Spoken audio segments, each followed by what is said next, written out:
Muhteşem Tatlı Tarifleri kanalıma ve mutfağıma hoş geldiniz. Bugün sizler için bol limonlu, mis gibi kokusuyla inanılmaz lezzetli limonlu kek tarifimle geldim. Herkesin hayran kalacağı bu lezzeti gelin hep birlikte hazırlayalım. Videomdaki tüm detayları kaçırmamanız adına videoyu atlamadan izlemenizi önemli rica ederim ve hemen tarifimin yapılışına geçiyorum. Öncelikle pişirmek için kullanmış olduğum kek kalıbımı yağlamakla başlıyorum. Kek kalıbımın her yerini margarin veya tereyağı ile yağlıyorum. Bu işlem oldukça önemlidir. Böylelikle kekiniz kalıptan kolaylıkla çıkacaktır.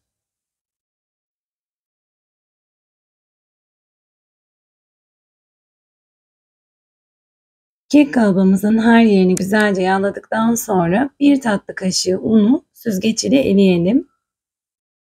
Sonrasında kalıbımızı buzdolabına kaldıralım. Uygun bir kabın içerisine 4 adet oda ısısında bekletmiş olduğum yumurtayı ve 1,5 su bardağı şekeri alıyorum. Mikserle çırpmaya başlıyorum. Yumurta ve şekeri köpük köpük olup krema kıvamına gelene kadar çırpalım. Limonlu kek tarifimi hazırlarken sizler için videomda tüm detayları paylaşmaya çalışıyorum. Umarım sizler de denediğinizde güzel bir sonuç elde edersiniz. Yumurta ve şeker istediğim kıvama geldikten sonra 1 su bardağı süt ve 1 su bardağı sıvı yağı ekliyorum. Mikserin düşük devrinde çırpmaya başlıyorum.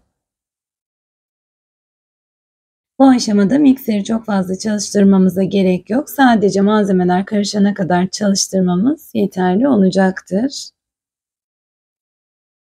Şimdi kuru malzemelerime geçiyorum. 2,5 su bardağı un, 1 paket kabartma tozu ve 1 paket vanilyayı da eleyerek ekliyorum.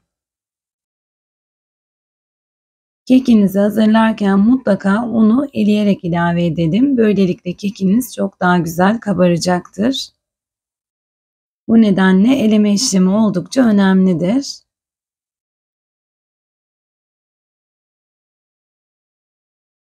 Kuru malzemeleri eledikten sonra mikserin yine düşük devrinde sadece malzemeler karışana kadar çırpmamız yeterli olacaktır.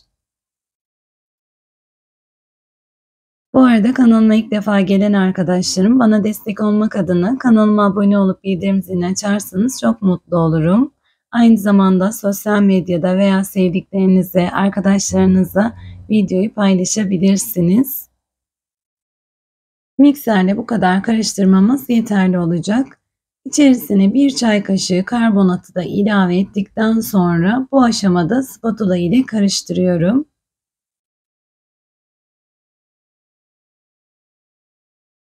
Hamuru spatula ile güzelce toparladıktan sonra 2 adet limonumu rendelemeye geçiyorum.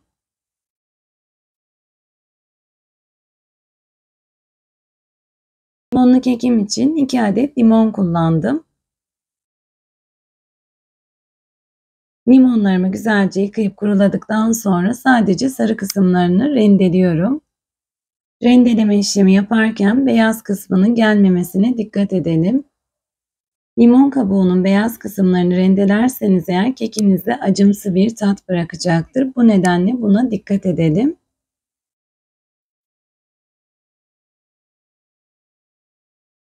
Gerçekten inanılmaz bir tarif hazırlıyoruz. Mutlaka bu tarifimi denemenizi tavsiye ediyorum. Çok lezzetli ve herkesin çok beğeneceği bir tarif oluyor. Daha sonra 2 adet rendelemiş olduğumuz limonun suyunu da kek harcının içerisine sıkalım. Hazırlarken bile limonun kokusu ayrı bir keyif veriyor.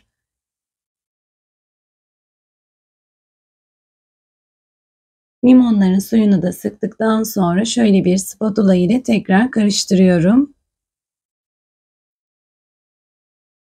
Kek harcımın şöyle kıvamını da sizlere göstermek istiyorum. Limonlu kekim pişmeye hazır. Buzdolabında bekletmiş olduğum kek kalıbımın içerisine hazırlamış olduğum kek harcımı döküyorum. İçerisindeki hava kabarcıklarının kalmaması için kek kalıbımı şöyle birkaç kez tezgahıma vuruyorum. Önceden ısıtmış olduğum alt üst ayar 170 derece fırında 40 dakikada pişirdim. Kekim fırında pişerken şimdi üzeri için sosunu hazırlıyorum. Bu hazırlamış olduğumuz limonlu sos da keke ayrı bir lezzet katıyor. 1 adet limonun suyunu sıktım. İçerisine de 3 yemek kaşığı pudra şekerini ekliyorum. Güzel bir kıvam alana kadar karıştırıyorum.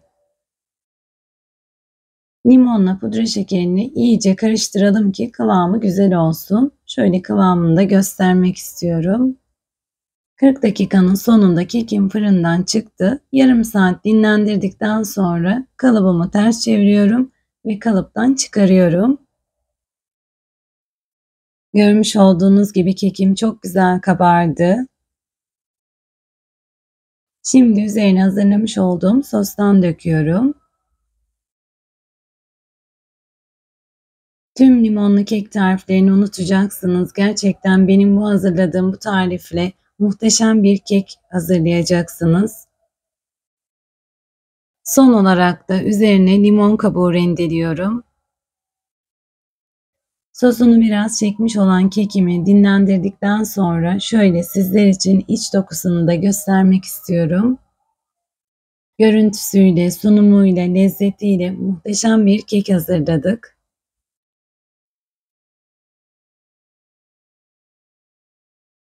Bu arada kanalıma yeni gelen arkadaşlarım, beni hangi şehirden, hangi ülkeden izliyorsanız eğer yorumlar kısmında bahsederseniz çok mutlu olurum. Dokusuna, lezzetine hayran kalacağınız bu lezzeti mutlaka denemenizi tavsiye ediyorum.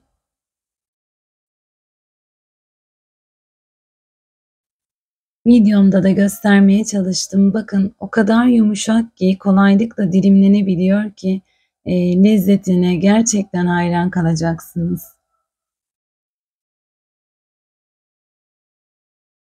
Yumuşacık mis kokulu limonlu kekimin dokusunu da şöyle göstermeye çalışıyorum.